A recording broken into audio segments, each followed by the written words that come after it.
안녕하세요. 대치동 논술혁명 박기호 선생님입니다. 자, 이제 수시 논술 대비를 본격적으로 시작해야 됩니다. 그래서 연세대, 성균관대, 서강대, 인문계열의 논술 대비법에 대해서 여러분한테 알려드리고자 합니다. 자, 일단 논술 시험에 주요한 변화가 있습니다. 그게 뭐냐? 연대, 성대, 서강대를 한번 비교해 봅시다. 자, 연대의 변화가 제일 큰 변화고 연대는 120분으로 시간이 확정되었습니다. 그래서 두 문항, 사실상 네 문항이에요. 언어 두 문항, 자료해석 한 문항, 수리추론 한 문항, 이렇게 사실상 네 문항이다. 그래서 유형 변화를 예고했는데 그게 2020 모의 논술을 통해서 우리 이렇게 변화시키겠다. 그래서 1-1번과 1-2번 이게 언어 논술이고 비교하는 거, 기존의 3자 비교하는 문제를 그대로 보여주고 있더라. 그리고 설명 또는 평가형으로 내고 있다. 다음 2-1번은 수리적 해석 문제, 수리 추론 문제인데 경희대 정도 수준, 경희대, 이화여대 수리 논술 수준, 그 정도 수준이 되지 않을까? 왜? 문제 수준이 그 정도 되더라 이거야. 다음에 2-2 통계적 해석 부분, 통계적 해석 부분이 들어가더라 이거. 그러니까 이건 자료 해석이지. 그러니까 바뀐 거 요거 하나 바뀐 거 요거 하나. 자, 근데 문제는 이거 사실상 600 해서 2400자를 120분 만에 써야 되니까 시간적으로 너무 압박감이 심해. 그래서 쌤이 볼 때는 이 네 문항 중에서 학생들이 뭐 심지어 두 문항 또는 세 문항 쓰면 그냥 시간이 다 차버릴 거다 이거. 그래서 시간 줄이는 게 관건이 될 거다 이거. 자, 이제 성대와 서강대는 그대로 가는 거야. 그대로. 자, 언어 논술과 자료 해석. 언어 논술 두 문항, 자료 해석 한 문항, 세 문항 그대로 가는 거야. 1번 분류 요약형 해서 봐봐. 요 비교형이랑 요 같은 맥락이지. 다음 비판형, 평가형, 비판적 평가형의 설명형인데 이건 자료 해석이야. 그래서 요 2번 요거랑 비슷하고 또 요거랑 이렇게 비슷한 거야. 3번 대안 추론이나 견해 제시해 가지고 요 성대가 요 독특한 유형이 있지. 그러니까 연대에서 안 하는 걸 하고 있어. 자, 이제 서강대는 120분 동안 두 문항, 언어 논술과 자료 해석을 푸는데 야, 문제는 얘네들은 너무 다양해. 뭐 요약, 비교, 설명, 비판, 견해 제시, 대안 제시를 막 섞어서 내고 1번과 2번이 달라. 1번은 언어 논술, 2번은 자료 해석을 내는데 이걸 단계적 논술이란 것은 요거 요약하고 문제에서 막 요약하고 그다음에 뭐 분류 요약하고 그다음에 어떤 현상을 설명, 비판하고 거기에 대한 견해를 제시해라. 이런 식으로 단계적으로 나간다. 이건 문제가 단계적으로 설정되어 있는데 이거는 한 문제 안에서 단계적으로 설정되어 있다. 그래서 문제 유형이 다르다는 거죠. 문제 유형이 다르니까 어떻게 해봐야 돼? 각각 따로 준비를 해봐야 돼. 그런데 사실상 논술은 이게 다 걸라. 요약, 비교, 설명, 비판, 견해 제시, 대안 제시 뭐 이게 다 걸라. 요 유형만 연습을 하면 되는 거야. 그러면 이제 요 기본적인 원리를 익힌 다음에 이제 각 대학의 특이한 형태대로 준비를 하면 되는 거지. 그래서 일단 논술의 기본을 먼저 익혀야 돼. 여름에 논술 처음 시작한다 아니면 그동안 논술을 했다 그럴지라도 논술의 일단 기본을 먼저 익혀야 돼. 기본을 먼저 익히고 그리고 나서 기본을 튼튼히 한 다음에 이 유형별로의 기본을 튼튼히 한 다음에 그리고 이제 각 대학별 파이널을 준비하는 거지. 각 대학별로. 각 대학 파이널 강의를 들으면 되는 거야. 그래서 그 대학은 무엇을 요구하고 또 그 대학에서 발표한 자료들을 보면 어떤 게 중요하게 내세우는 거구나 이런 걸 알 수 있어. 자, 이제 연세대 논술 유형의 변화 여러분들이 이제 익히 소문을 들어서 알 거야. 자, 유형 변화를 예고했고 난이도가 소폭 상승했는데 사실은 대폭 상승이라고 봐도 될 정도로 난이도가 높아졌다 이거.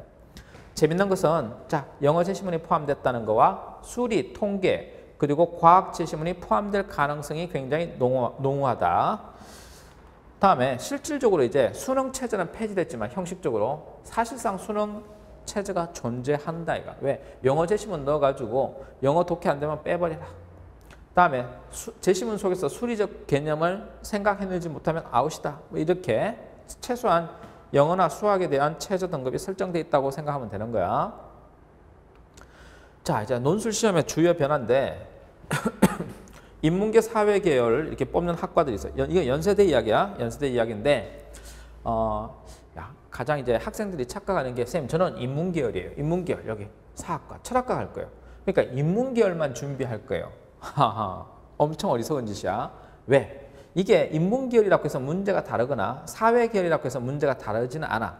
그냥 주제만 다를 뿐이야. 그러니까 여기는 문사철이니까 뭐 죽음이 무엇인가, 낭비란 무엇인가, 사회계열이는 평등, 이런 거 나오겠지. 정의. 그러니까 조금 주제가 다를 뿐이지 제시문의 정도나 어떤 제시문의 내용 이런 거는 똑같다 이거. 그리고 자료에서 나오는 거 똑같고 수리추론 나오는 거 똑같다 이거. 그러니까 인문계열 지원하더라도 사회계열 문제 풀어보고 사회계열 지원하더라도 인문계열 문제 풀어보는 게 연대의 핵심이라고. 그다음에 자 국문제시문 해서 뭐 120, 1200자 또 문제 2번 또 국문 논술이야. 그러니까 영어가 나온다고 해서 영작하는 건 아니니까 괜찮다. 쫄지 마라 이거. 다음에 이번에 2020 모의 논술이 영어 제시문이 좀 길고 복잡했지만 뭐 실제 시험에는 그렇게 길게 낼 수는 없을 거야. 왜? 대부분 다 못 풀었으니까. 학생들한테 풀려보니까 대부분 다 못 풀더라 이거. 그리고 수리적 개념도 되게 어렵게 나와서 학생들이 잘 이해를 못 하더라 이거. 그러니까 이거보다는 난이도를 좀 낮추지 않을까 이렇게 추측이 돼. 다음에 수리 개념 영어 제시문 추가되면서 난이도는 상승했고, 자 제시문이 길이가 길어지면서 다면적 분석이 가능해졌어. 그러니까 제시문을 막 이렇게 열심히 읽어서 행간을 읽어내고 제시문을 쭉 읽어서 제시문 행간을 읽어내고 제시문과 제시문 가, 나, 다 사이의 차이점을 읽어내면 되는 거야. 자, 근데 그게 그런 공통 주제 중심으로 제시문과의 관계, 그리고 제시문과 자료, 데이터 자료의 관계를 체계적으로 조직화하는 훈련이 필요하다 이거. 근데 여러분한테 절대적으로 시간은 부족할 거다 이거. 그래서 시간 줄이는 연습을 하는 게 포인트다. 7, 8월은 뭐 하는 거다? 일단 기본에 충실하는 거고 9월달, 10월달은 뭐 한다? 특히 9월달은 시간 줄이는 연습을 한다 이거. 그리고 10월달 한 열흘 정도 시간이 주어지면 그때부터 예상 문제를 열심히 풀어나가면 된다 이거. 자, 연세대 논술의 특징. 수능 최저 기준과 내신 반영 비율 없애서 논술 100%야 그냥. 그래서 사실상 특기자 전형이야. 논술 특기자 전형이다 이거. 그러면 대부분 이렇게 정시를 준비하는 학생들이 혹시 정시로 수능으로 연세대를 못 갈 경우를 대비해서 논술 전형을 활용하는 게 바람직하다 이거. 자, 그래서 연대만 딱 올인해서 갈 친구들은 이미 대학을 다니는 대학생들이거나 아니면 굉장히 논술에 능력이 있는 학생들이 준비하는 거라고.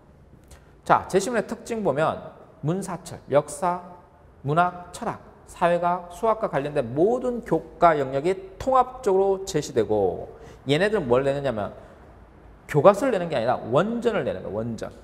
그러니까 제시문 수준이 어려운 거야. 원전을 내는 거야. 게다가 그걸 윤문까지 해. 다음에 도표, 그래프 당연히 들어가고 통계 자료 들어가고 과학 제시문, 영어 제시문 포함된다 이거. 자, 여기서 중요한 것은 교과서를 완결된 지식이 아니라 내용을 확장시키고 심화시키는 텍스트로 활용한다. 이 말은 교과서에 있는 지식이 답이 아니다. 이거. 교과서에 있는 게 답이라고 생각하지만 그게 완결된 지식이 아니고 그걸 확장시켜서 답을 찾아내는 거라고. 그래서 교과서 내용을 수정하거나 보완해서 제시문을 구성하기도 한다. 이 말이야. 문제의 특징은 독해력, 이해력, 비판력을 이런 다면적 사고력과 창의적인 문제 해결력을 강조하고 있어. 그래서 답은 하나가 아니다. 하나가 아니고 여러 개의 답이 가능하다. 중요한 것은 그걸 얼만큼 설득력을 갖춰서 논리적으로 설명해낼 수 있는가. 그리고 하나의 문제는 대개 두어 종류 또는 두어 단계를 요구한다. 그래서 소문항으로 분리해서 출제되기도 한다. 거기에 맞춰서 수험생들이 답변을 해야 될 거고, 자, 중요한 거는 여러분한테 전문적인 지식을 전혀 요구하지 않아. 제시문 바깥에 있는 전문적 지식이나, 그러니까 제시문에 기초해서 쓰는 거지, 제시문 바깥에 있는 전문적 지식을 암기한다든가 그걸 쓴다든가 그런 개념을 쓰든가 특정한 신념, 특정한 종교관, 특정한 가치관 그런 거 요구하지 않아. 특정한 정치관 이런 거 요구하지 않아. 그래서 따로 문제에서 요구하지 않은 이상 그냥 제시문에 기초해서 쓰라. 그냥 제시문에 기초해서. 자, 이제 출제 유형을 예고했는데 이거 1-1번은 비교 유형이 중심이 되고 그 다음에 뭐 3자 비교가 이때까지 나왔지만 2자 비교나 4자 비교도 출제 가능해. 항상 변동 가능해. 얘네들은 예시해놓고 바꿀 수 있으니까 똑같이 그렇게 내진 않아. 1-2번에 자, 구체적인 상황을 제시문을 가지고 분석 평가하는 거야. 그래서 여기 잘 봐. 연세대는 고정적인 출제 유형을 탈피해 그러니까 바꾸는단 말이야. 그러니까 모의 논술을 그대로 내지도 않을 거야, 얘네들. 그래서 유사 패턴 습득. 야, 유사 패턴 습득 이거 무슨 뜻이냐면 객관식을 말해. 패턴 학습이 객관식 학습이야. 그거는 실제 능력보다 연습을 잘하면 더 우월한 기량을 발휘할 수 있는 게 유사 패턴 학습이야. 그런데 논술도 똑같은 패턴을 계속 출제하면 그 패턴대로 익히면 그런 능력이 발휘되거든. 그걸 막겠다는 거야. 그래서 패턴 학습을 막겠다는 거야. 그러니까 기계적인 답안 작성 방법을 지양하겠다. 굉장히 능동적인 사고 능력을 뽑아내겠다. 이런 거고. 그 다음에 이제 야 올해 좀 재밌는 게 변별력을 높이기 위해서 독해력의 변별력을 높이기 위해서 영어 제시문 조금 어렵게 나올 수도 있겠고 영어 제시문 넣고 수리 과학적 제시문 넣을 수 있다. 이거. 그래서 막 문과인데 뭐 과학 제시문 좀 잘 봐야 될 수도 있을 거라고. 야, 거기에 대해서 대비를 해줄 거라고. 누가? 박 교수님이. 자, 기존에 하나의 문제에 두어 단계 사고를 요구했지만 올해는 아예 소문하고는 분리해서 출제되니까 요거는 이제 문항별 접근 방법을 좀 공부를 해놓으면 되겠지. 요거는 이제 기존보다는 조금 쉬워졌다고 생각하면 돼. 문항을 아예 나눠서 묻는 말이 딱딱 단계적으로 구분되니까. 2-1번은 수리적 해석이 연결되면서 야, 수리 나형 범위에서 기본 수학 개념과 연계되어서 출제되는 거야. 그러니까 뭐 확률, 통계, 뭐 그다음 수일, 수투, 그다음에 미적분. 이 중에서 어디서 출제될 것 같아? 물론 통계가 출제하기 쉽겠지. 그런데 아예 수학의 기본 원리, 고1 때 배웠던 수학의 내용도 혹시 나올 수가 있는 거야. 자, 근데 수학 문제를 직접 푸는 건 아니야. 그러니까 어느 정도냐면 뭐 경희대 사회계열 문제, 이화여대 사회계열 문제 정도의 문제 수준, 그 정도 수준이 될 거다. 2-2번은 통계적 해석을 연계해서 자료 해석하는 거야. 그러니까 통계 자료를 해석하는데 제시문과 연관성이 포인트가 돼. 자, 이제 실제 출제 사례를 보면 수리적 개념을 활용해서 대안을 추론하는 건데 라에서 언급된 연구 결과를 이용하기 위해서 두 가지 측면으로 접근할 수 있다. 하나는 서울시를 거주자가 500명 이상의 대도시라고 대규모 도시라고 접근하는 경우가 1. 서울시를 아시아 도시 중에 하나라고 접근하는 방법. 이 두 가지로 나눠서 대책이 어떻게 달라질지, 그다음에 그 대책에 어떤 영향을 미칠지 한번 생각해봐라 이런 거야. 그래서 대안을 추론해내는데 도시의 규모를 어떤 걸로 볼지에 따라 달라진다 하고 비교하라 이 말이야. 자, 이제 자료 해석 문제는 어떻게 나왔느냐. 제시문 라를 바탕으로 가나 다의 논지를 평가하라 그랬어. 그래서 라의 연구 결과는 아래 표와 같다 해서 표 1, 2, 3을 주고 그 각각을 제시문 나다의 관점에서 평가하는 거야. 자, 근데 이와 좀 유사한 게 있잖아. 이와 유사한 게 2018학년도에 기출 4회 2번이 좀 그래. 실험 분석 나왔는데 제시문 가의 주장을 고려하여 제시문 라의 연구 결과를 설명하고 밑줄 친 부분에 답하라 그랬어. 밑줄 친 부분에 답하는데 밑줄 친 부분이 뭐냐면 야, 부모의 교육 수준이 높을수록 자녀의 교육 수준이 높은 이유가 뭐냐 이렇게 물었어. 선천적인 재능이 대물림 되는 건가? 아니면 교육 수준이 높은 부모일수록 더 효과적인가? 즉, 야, 자제분이 공부를 잘하는 것은 선천적인 유전이냐? 아니면 공부하는 그런 환경을 잘 만들어줘서 그러냐? 이렇게 묻는 거야. 그러니까 재능이냐? 즉, 유전이냐? 환경이냐? IQ냐? 원래 타고난 어떤 IQ냐? 유전이냐? 아니면 양육의 환경이냐? 이런 걸 묻는 거라고. 그래서 여기에 대해서 답을 하는 거라고. 둘 중에 어떤 것 같아? 답이 정해져 있어. 딱 뭐라고 답이 정해져 있어. 여러분이 생각할 때 생각하는 그 답은 아니야 지금. 자, 그래서 답이 정확히 정해져 있다. 다음 여기서 2020 모의논술 보면 구술과 문자성인데 글쓰기와 지식 발전의 관계에 대해서 다양한 관점을 비교하는 거. 이게 1-1번, 2-2번은 평가하는 거. 아까 3번은 수리적 해석과 대안 추론하는 문제. 그 다음에 이제 통계적 해석과 평가 문제 해가지고 이제 요 문제가 추가적으로 들어갔고 영어 제시문이 하나 들어갔고 이렇게 차이 나는 거야. 그러니까 일단 2020 모의논술 풀어보라고. 풀면 허걱 뭐 어떻게 풀어? 이렇게 되거나 야, 이건 풀긴 풀겠는데 시간이 너무 부족하네? 이렇게 될 거라고. 자, 그래서 연대논술 대비법은 내용적 측면에서는 일단 독해가 굉장히 세심해야 돼. 그러니까 국어 시간에 독해하는 방식하고는 아예 달라. 국어 시간에 우리는 독해 어떻게 하니? 80분 동안에 16페이지나 되는 큰 긴 제시문들을 다 읽고 선지를 다 읽고 빨리빨리 풀어야 되잖아. 논술은 안 그래. 논술은 기껏 4페이지. 4페이지의 제시문을 길어봤자 4페이지를 2시간 동안 열심히 읽고 답을 쓰는 거야. 그러니까 독해하는 방식이 달라야 된다고. 그러니까 국어식 독해가 아니라고. 행간을 읽어내고 그 다음에 제시문과 제시문 사이를 읽어내는 거라고.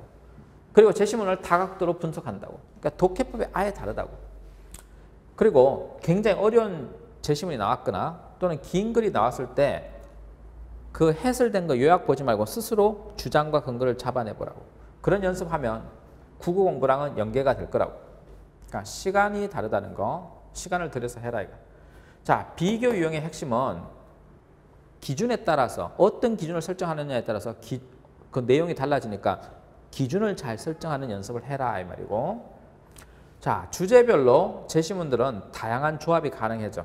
여기가 이게 뭐냐면 철학 분야의 제시문, 그 다음에 역사 분야의 제시문, 과학 분야의 제시문인데 관통하는 주제를 만들어낼 수 있거든. 그런 걸 이야기하는 거야. 그리고 개인과 사회, 차이와 갈등, 인간과 동물 이런 밀접한 연관된 두 개의 대립한 개념을 연관지어서 생각하는 연습을 해야 되고, 자, 형식적으로는 이제 연대 형식에 맞춰서 준비를 해야 돼. 그래서 문제를 정확히 이해하는 거, 뭘 묻고 있는가. 그 다음에 제시문의 내용을 그대로 베끼지 말고 자신의 언어로 바꿔줘라. 자기가 이해한 단어로 바꿔줘라. 그리고 체계적으로 글을 구성하고 논리적인 설득력을 가져라. 그리고 만년체로 쓰지 말고 그냥 단문으로 쓰라. 명확하게 단문으로 쓰라. 이거야. 자, 출제자가 물어보는 것에 대해서 정확히 답하는 게 답안 작성의 포인트고 문장력 아니다. 글쓰기 아니야. 야, 논술은 글쓰기 아니야. 답찾기야, 답찾기. 문장력을 뽐내지 마. 답을 뽐내. 이게 답이에요 하고 논리적으로 내세워야 돼. 그래서 평면적 읽기가 아니라 적절한 대척점, 그 다음에 논의할 점이 뭔지를 보는 거야. 빨리 푸는 게 문제가 아니고 심층적으로 독해하는 거야. 빨리 푸는 거 좋지 않아. 야, 그 시험지 보자마자 뭐 몇 번 읽고 막 글 쓰는 사람 있는데 그거 다 떨어지는 거야. 천천히 읽고 개요를 짜고 쓰는 건 시간을 줄일 수 있어. 뭐 하면? 개요만 잘 짜면, 즉 매트릭스를 잘 짜면 할 수 있어. 그래서 뭐 이거는 뭐 현장에서 여러분 익혀야 될 거야. 뭐 잠깐 이렇게 크로즈업해서 한번 읽어보면 돼. 연대가 요구하는 거야. 모든 대학이 요구하는 거지. 모든 대학이 사실은 요구하는 거야. 자, 연대가 연필 사용 가능하니까 연필로 연습하세요. 자, 이제 논술 전형의 주요 변화인데 이제 아까 봤듯이 자, 논술 100%, 논술 100%는 똑같은데 그런데 수능 최저 기준이 있다가 없어졌어요. 자, 그래서 그러면 동점자 처리를 위해서 교과 성적을 반영한다고 하는데 네가 동점자가 될 가능성은 거의 없으니까 그거 걱정하지 마라 이거. 논술만 잘하면 된다 이거. 다음에 수능 최저를 폐지하고 수능 이전으로 논술이 넘어갔잖아, 그지? 그러니까 10월 13일이 문과인데 수능 한 달 전이야. 그러니까 이제 갈등을 할 거야. 어떤 갈등? 이런 갈등을 할 거야. 수능 공부도 해야 되겠고. 그러니까 논술 공부하고 있으면 수능 공부해야 될 것 같고. 수능 공부하고 있으면 논술 시험 쳐야 되는데 어떡하지? 이런 갈등을 할 것 같은데 이미 한 달 전이니까 연대 논술 준비하시고 연대 논술 땡 치고 나면 한 달 동안 그냥 올인해서 수능 준비하면 돼요. 그러면 훨씬 더 정신무장이 될 거예요. 아, 지금은 뭘 준비할 때다? 연대 논술 준비할 때요. 연대 시험 치기 전에. 즉 9월 달 되면 아예 연대 논술에 푹 빠지세요. 수능 준비를 하지 말라는 뜻은 아니잖아, 그지? 다음에 수능 체제가 폐지됐으니까 명목 경쟁률과 실질 경쟁률 둘 다 올라갈 거다. 반수생들 막 들어올 거다. 그 다음에 아예 수능 포기했는데 논술 실력이 뛰어난 자들이 덤벼들 거다. 그래서 2019년의 경쟁률은 57대 1이지만 수능 체제가 높았잖아. 57대 1이지만 올해 경쟁률은 100대 1은 그냥 넘을 거다. 150대 1 정도까지 갈 거다. 이거. 왜? 200대 1, 300대 1도 예상해봤는데 뭐 300대 1까지는 안 갈 거다. 이거. 왜? 아무리 그래도 자기가 문제 풀어보면 자기 주제를 파악하겠지? 그래서 이건 안 되는 거구나 하고 파악하고 하면 실제로 이제 경쟁률은 100대 1에서 150대 1 정도에 머물 거다. 아주 높은 과도 한 200대 1밖에 안 될 거다. 이거. 자, 최저 폐지의 영향으로 커트라인이 대폭 향상되는데 수능 최저 폐지됐으니까 기존에 최저가 존재할 때는 B 플러스에서 B 마이너 정도의 학생들을 뽑았는데 그 폐지되면 논술 실력이 A 플러스 또는 A- 이상이 돼야 될 것이다. 그래서 실제로 능력 있는 논술에 능력 있는 학생들을 뽑을 것이다 이거. 그러면 당연히 타 대학의 커트라인이 또 높아진다 이거. 왜? 수능 3개 등급 합이 4에서 6등급 되는 학생들이 연성서, 중앙대, 이대를 준비할 텐데 얘네들은 수능 최저 통과 전략을 쓰고 서강대, 성대, 중앙대, 이대 수능 통과 전략을 쓰고 연대를 부가적으로 붙일 거니까 그러면 연대 준비한 애들의 내공이 있을 테니까 이런 대학들이 요 성서, 중이 이런 대학들의 논술 커트라인도 같이 올라갈 것이다. 그 다음에 수능 2개 합 4를 준비하는 애들, 자 경희대, 외대, 건국대, 동국대를 준비하는 학생들도 여기를 기웃기웃 할 거단 말이야. 여기 가서 체제가 없으니까. 연대, 한양대, 시립대가 체제가 없으니까 기웃기웃 할 거단 말이야. 그래서 여기서 논술 공부에 내공을 쌓은 애들이 이쪽으로 넘어와서 여기도 좀 여기보단 덜 하겠지만 여기도 영향을 줄 것이다. 그래서 커트라인이 조금 올라갈 것이다. 수능 포기자들은 연대, 한양대, 시립대, 단국대, 광운대, 인하대, 아주대를 낼 건데 여기에 단국대, 광운대, 인하대, 아주대는 영향을 조금이라도 받을 것이다. 왜? 이 공부 여기 한 애들 중에서 나 영어 독해도 되고 수리도 돼요 해서 연습할 테니까. 그래서 제일 영향을 많이 받는 애들은 얘네들. 그래서 오늘 공부한 법이 연성서야. 연성서 공부 어떻게 해야 되는가? 기존보다 많이 해야 된다 이거. 서강대, 성대 붙을, 작년에 붙을 정도가 됐다. 그럼 올해는 조금 더 해야 될 거다 이거. 자, 논술 전형이 왔는데 연세대는 607명, 인문계 247명, 자연계 360명. 그래서 인문계 좀 적게 뽑지만 지원 자격은 뭐 별 문제 없이 그냥 고등학교 졸업한 정도나 검정고시면 돼요. 자, 시험은 10월 13일 날 문과 이야기입니다. 사회계열 1시에 보고 인문계열은 4시 30분에 시험을 봅니다. 자, 그 다음에 이제 논술 100%를 뽑으니까 어떻게 한다? 논술 공부를 열심히 해라. 동점자가 돼서 내신이 약한데 그런 고민하지 마라. 점수가 조금만 높아버리면 된다. 자, 지금까지 연세대 2020 대비법 그리고 성대, 서강대 파급 효과까지 했습니다. 그래서 서강대, 성대 학생들은 어떻게 공부를 해야 되느냐? 연대 논술 공부하면 성대, 서강대는 같이 준비가 될 거다. 그리고 성대, 서강대는 이렇게 준비한다. 수능 전에는 연대 논술을 준비하겠지. 수능 치고 서강대, 성대를 준비하려면 하루 만에 준비를 해야 되니까 시간적 여유가 없잖아. 그럼 연대 시험 치고 수능 준비하느라고 바쁘겠지만 서강대, 성대를 그때부터 인강으로 기출문제를 하나씩 풀어보는 거야. 그리고 수능 치고 하루 이틀 만에 빨리 다시 그 기억을 되살리기 위해서 성대, 서강대 파이널 강의를 들으면 된단 말이야. 그러면 성대, 서강대는 연대를 논술할 준비한 그 내공으로 그 유형만 파악해서 들어가면 충분히 합격할 수 있을 것이다. 그래서 연대 논술에 타겟팅을 해서 공부를 하면 아까 봤잖아. 연대 논술이 4문항인데 그게 서강대, 성대 유형으로 그냥 이어진단 말이야. 그래서 걱정하지 말고 연대 논술 준비를 해라. 이겁니다. 자, 여기까지 박규 논술입니다.